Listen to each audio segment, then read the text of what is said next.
Good afternoon and welcome to Padre's Ponderings. We're just a tiny bit late today. Yes, I was trying to catch up here.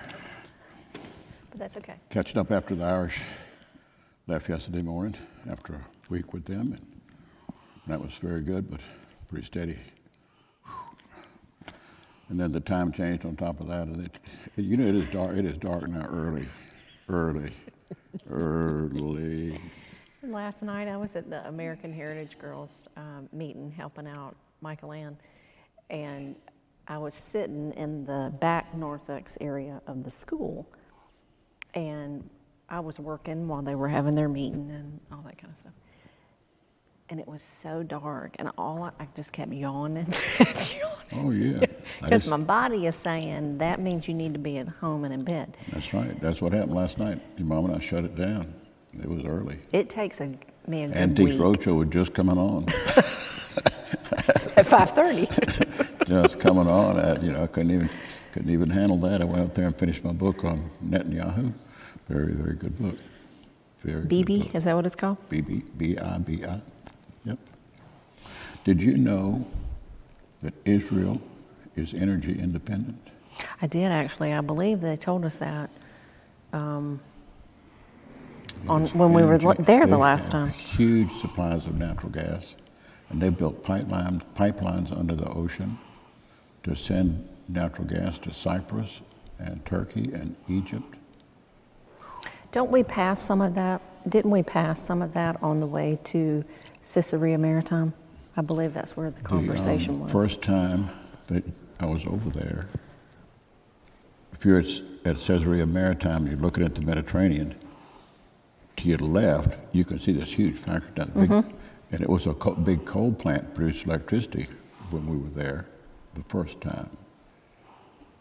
No more smoke coming out of that thing. It's all powered by natural gas now. Did you know that Israel is water independent? I think they kind of have to be, don't they? Water independent. Water's a source of life over there. They were counting on the Jordan River for all those years, but now all the water to Israel is provided by desalination. They have developed a vast technology for that. They have even got trucks, Jeep-type trucks. They have made desalination things small enough to sit on the back of one of those for when the Army's out in the field. They're making their own water. They can make water from the air now, from condensation stuff. They have to be independent, considering their neighbors, what they're surrounded. So you got stuff in your hand too? Oh my goodness, we have show and tell today. This was yours. That's not good. What? Wait a minute. Do you have your vote sticker? You got a vote sticker too. I do. I did not have to wait in line at all. So thank you to everyone who voted early. Yeah, Man. I went in the voting place over there. There was nobody in front of me. I know. It was fantastic. In, out. I wasn't there 10 minutes. Thought I had to have the voter registration, just had to have so they got all that computerized now. Got in the car and called the barber shop. Could I come by? Come on. I didn't have to wait a second. Normally you have an appointment, but I just right in there. Went to pay, had no money. Oh no. Good thing he knows you and trusts you. None. And so I said, I'll just have to catch you later. He said, I can trust you. If I can't trust you, I can't trust anybody. But as we've been working together a long time, so. Yeah. But anyway. So we do. We have a lot of show and tell. We both voted today. Yep. So it's already been a productive day just by doing that.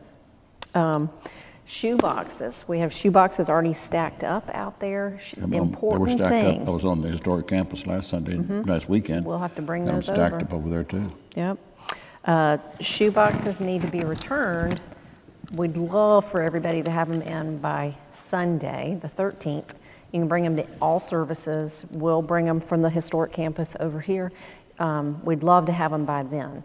Next week, what's going to happen is all of the Cross students are going to bring their shoe boxes back, and I can't remember exactly what day it is, but they're going to load them all up on the trailer. So from the school, preschool, the church, all those boxes are going to be loaded up into the trailer. So if you can bring it. We'll accept it Monday and Tuesday Here at the at church the office. chapel, Yep. at the church office. Just ring the bell and hand it to Sue, and she'll know what to do with it. This is bulging here. This got it one's taped up bulging. For a boy 5 to 9 years old. So we gave away 1,500 boxes. We're hoping we're going to get 1,500 back. That's the goal. If that's the case, that would be the most boxes we've ever filled. And it blessed a lot of children around the world. Oh my goodness, yes. So that's this weekend, the 13th. This is the 20th. Yes, this is a sample of the letter that I mailed to. If you're members, you should have gotten one. If you didn't get one, I have plenty. We have them at all campuses Yep, available. we have extras at all campuses, and you don't have to be a member to be a part of it. Anybody can do it, but what's important is inside here is another envelope. There's a card and there's a letter. And this is about thanking the Lord for all the many, many blessings. Just a little short letter. We talk about it all the time in worship and in teachings and all the rest of it, how everything we have comes from the Lord, and He just asks that we say thank you. So we have the time and resources opportunity for that. And so here it is right here. And it's in 2 parts. It's a little bit different this year. And what I want to point out to you is on the back of it is that QR code right there. Because what we'd like to do, we want you to be involved. We want you to be involved, serving in some kind of way. We've got all kinds of experiences out there. Y'all have got time, and there are people that need the benefit of your past experiences, your present experiences, your talents, your brain, all the rest of that, and the benefit of your hands as well. And so if you go to this QR code and scan that in, it takes you right to our web page, and where they're going to see when they go there. Page. So it takes you to the page that talks all about serving. There's a ministry booklet there. You can flip through the booklet and look and see what all ministries opportunities are available to you. The ministry leader is listed right there. If you want to contact them directly, that's the ideal thing, and to let them know, hey, I would like to start serving on Sunday morning as a chalice bearer. How do I get plugged into that ministry? Or not just that. That's just an example. Now, is that the same thing that we have in the booklets out here that people pick up? Mm-hmm. Okay. Right. All right. So that's the time part of it right here. And then on the other side of it is supporting the ministries that are happening in and through the church financially. And this is for 2023. And just say your prayers about all that. And then indicate on here what you plan to be doing and how you plan to do it. There's also down in this bottom right-hand corner a thing of whether you'd like to have offering envelopes or not, whether you want to give online. A growing number of people are giving online, and that's fine. That's fine. If you were using offering envelopes last year, you want them again, check it here. If you weren't using them and you want to use them, check it here. If you will give online, check it right here.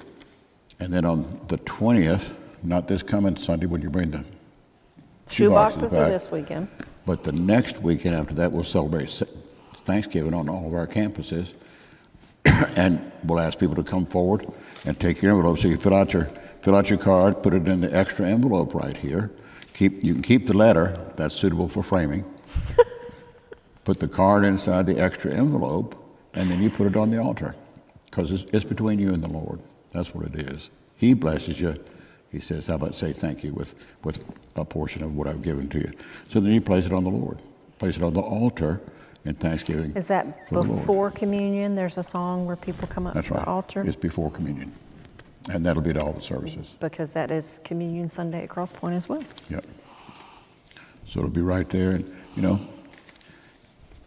everybody needs to be involved. I think that's one of the, in fact, I mentioned it in my sermon that I did last week and I'll do here.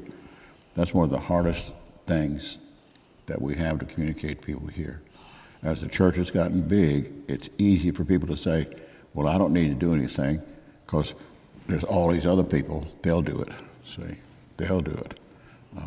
But that's not the way the body of Christ works.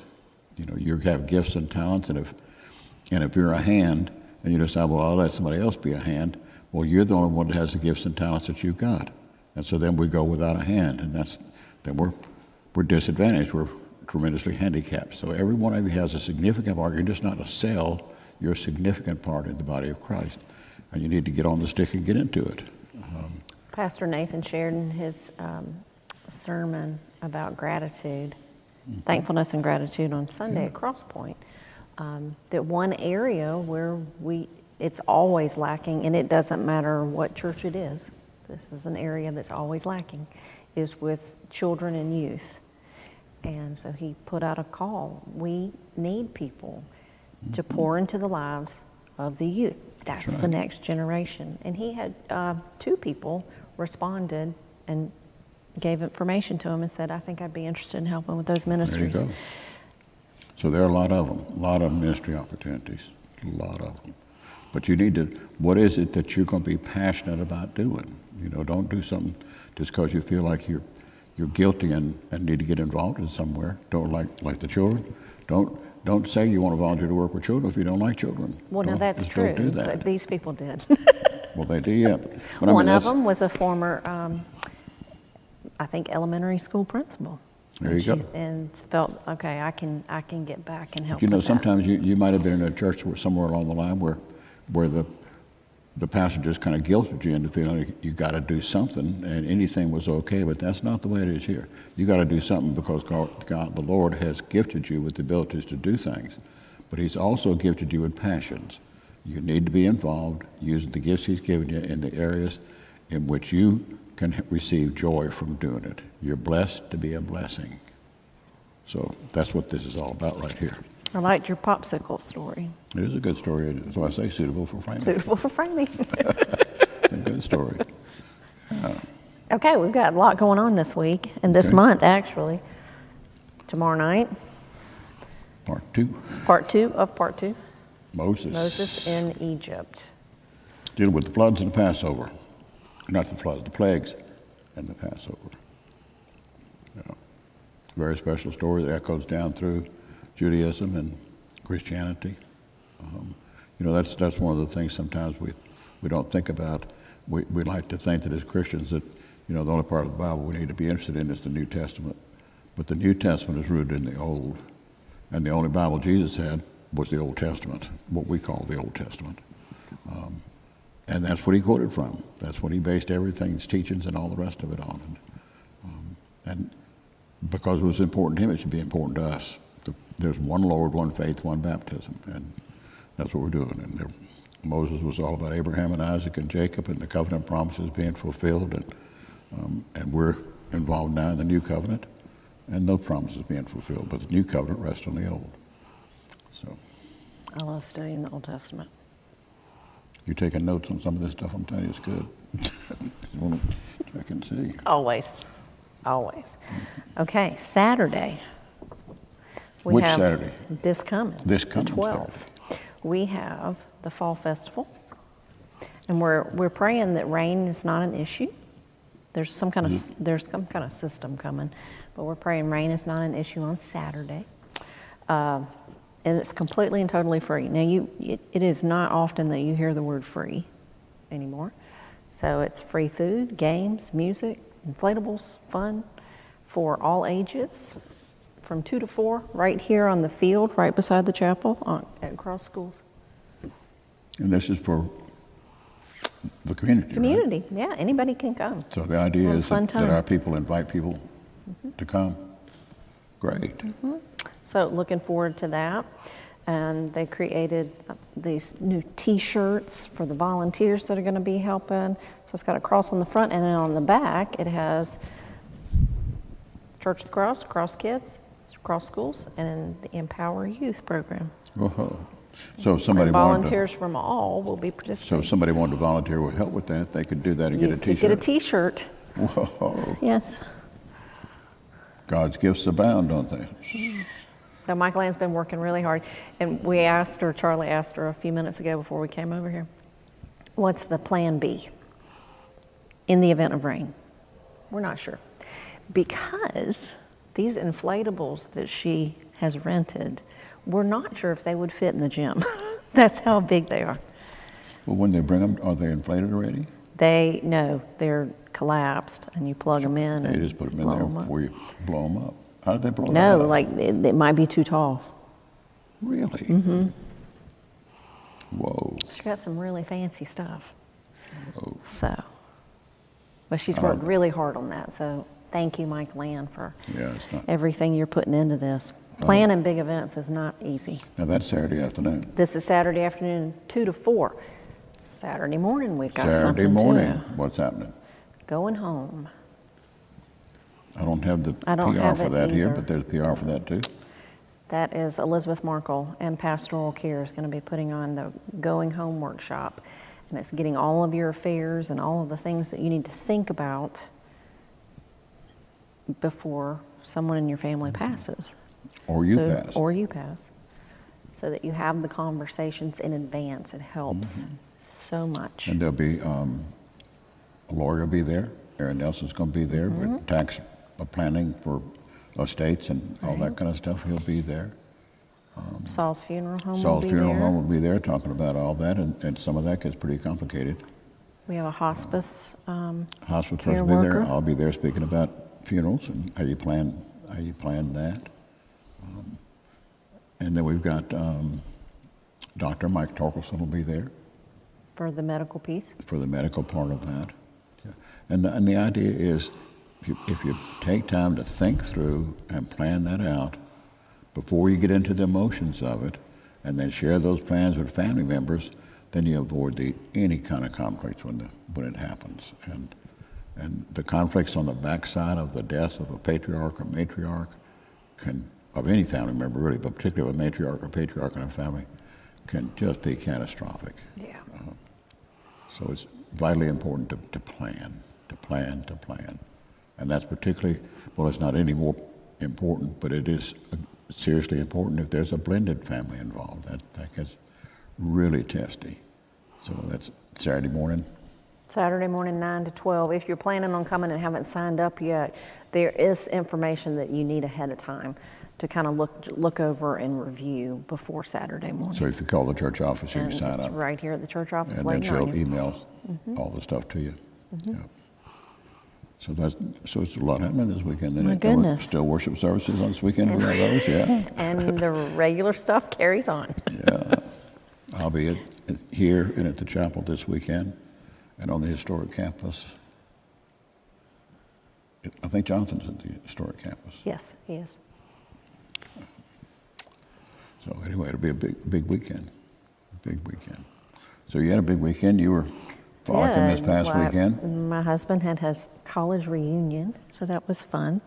Fun to see his friends, but then also to run into people that I went to high school with.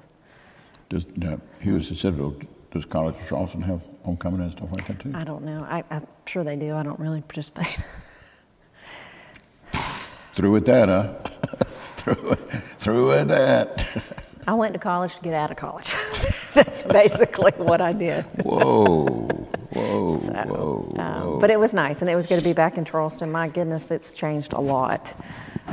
It just feels very, they're trying to squish a bunch of people into a small space, and there's only so much land. Charleston's one of the very top tourist destinations in the world now.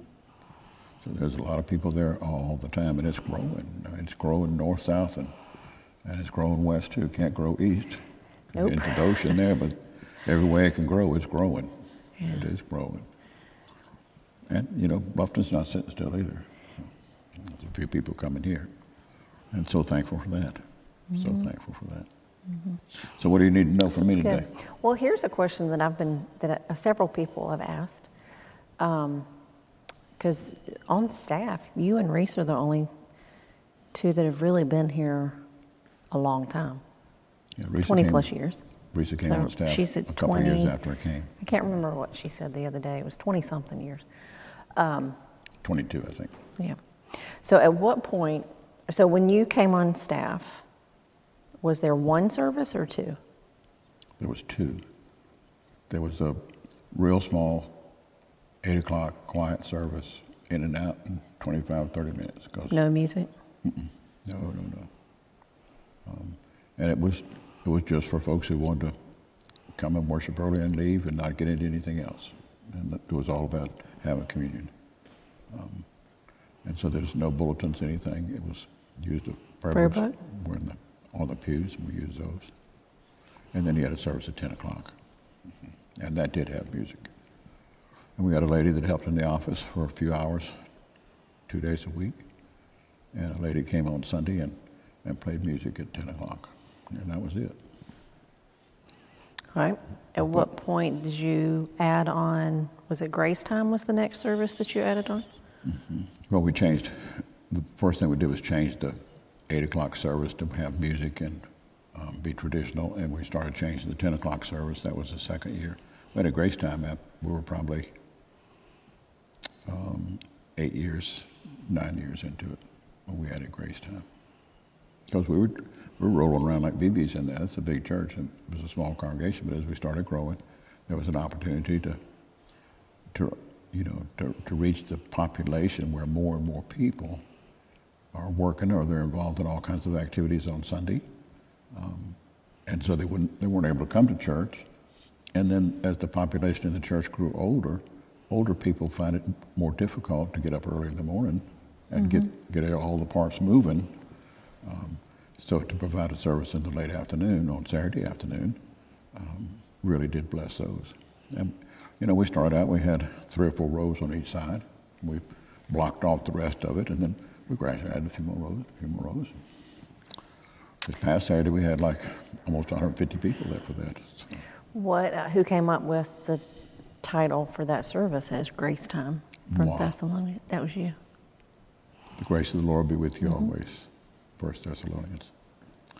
5:28. 5:28. That's where the time comes from. Yep. And that's been a catchy time. It's not like it's at 6 o'clock or something ordinary. So how did you go? Right. So you came up with the idea from that scripture to have that evening service, the music being more casual and. Oh, yeah, very casual. So that was from the very beginning. That's how it was set up.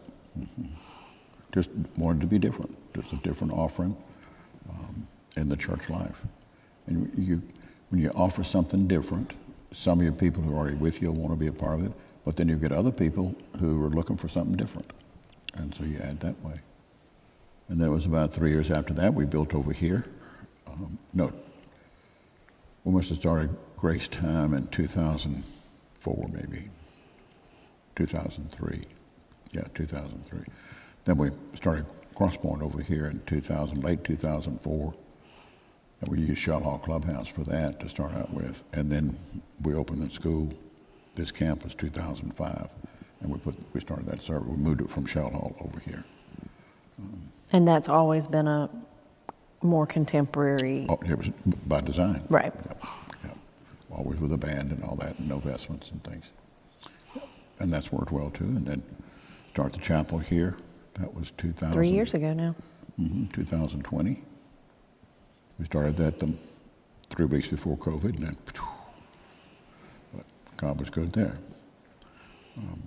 And it's just because we had to start this because the town has just taken away so much parking now, and so your ability to grow over there is limited by your ability to park people. So we had to provide an alternative for that, and we wanted a more traditional space on this campus for the children to have chapel in, so that they could. It's hard to pull off traditional worship, in the setting of a gymnasium. So much of it is physically oriented, and so to start that gives the children a whole different view of worship than most of them have ever seen before, and that's been a blessing for the children.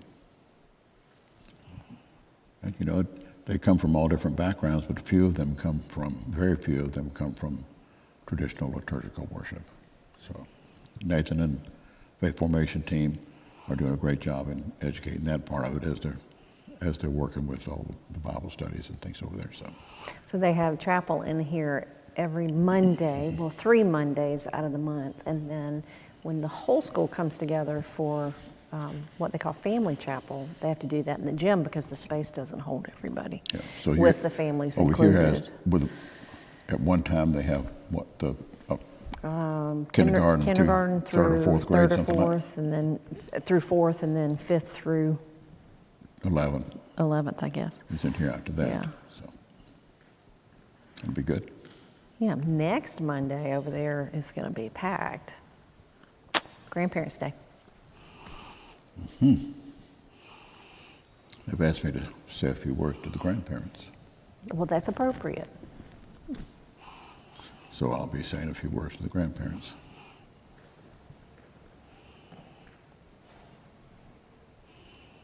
Very I appropriate. think I'm going to talk about my grandfather. You shared a little, same one that you talked about on Yeah, but I'll be Wednesday talking night. about what were the things that that he impressed about me. Because they're timeless kinds of things, and what are the important things that grandparents ought to be sharing with their grandchildren. So it's kind of that. About 8, 9, 10 minutes. I haven't done it yet, but something I'll just talk to him. So the story that you told, I was watching online for part of your teaching last week, and you told a story that I think it's often that pastors' children often hear most things from the pulpit. Stories. So what did you hear? So the first one, I don't recall ever hearing the story about the grave. Yeah, that was a long That time would ago. impact a child tremendously. Mm-hmm. Yep. I might tell that over there too.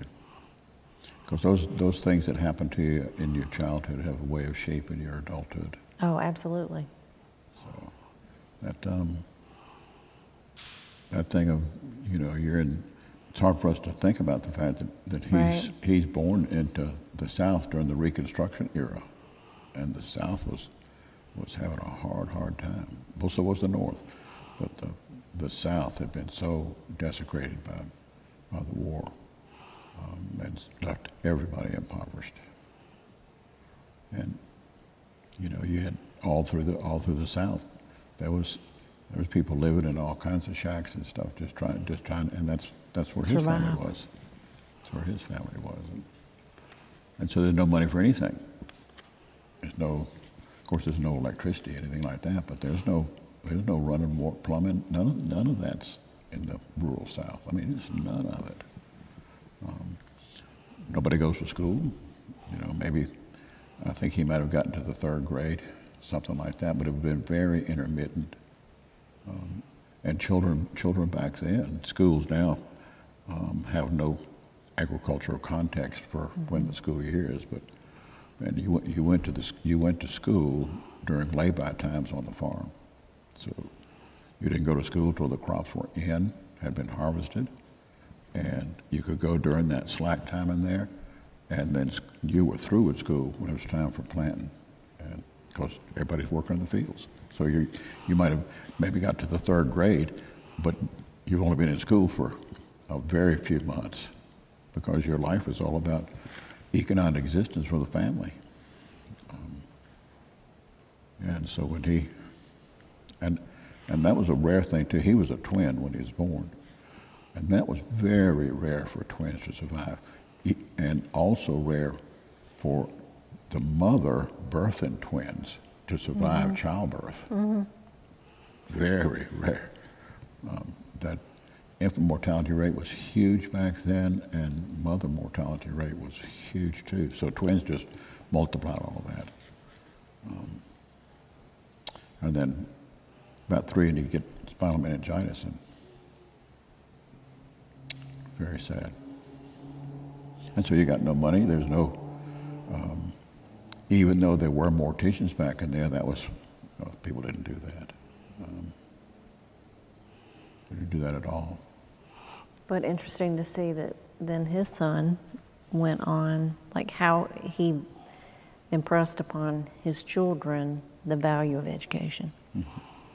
Yeah, my father was the first one. My grandfather had, he and Mammy had 1 son and 4 daughters, and my father was in the middle. And the daughters all went to work, all working anyway. And all of them went to work, and he was the first person in the family to go to college.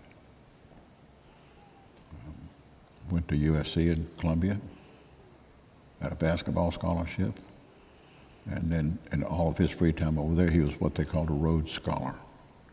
He worked, they were paving roads with asphalt, and that's what he worked at asphalt all summer long to help earn money to pay for college tuition.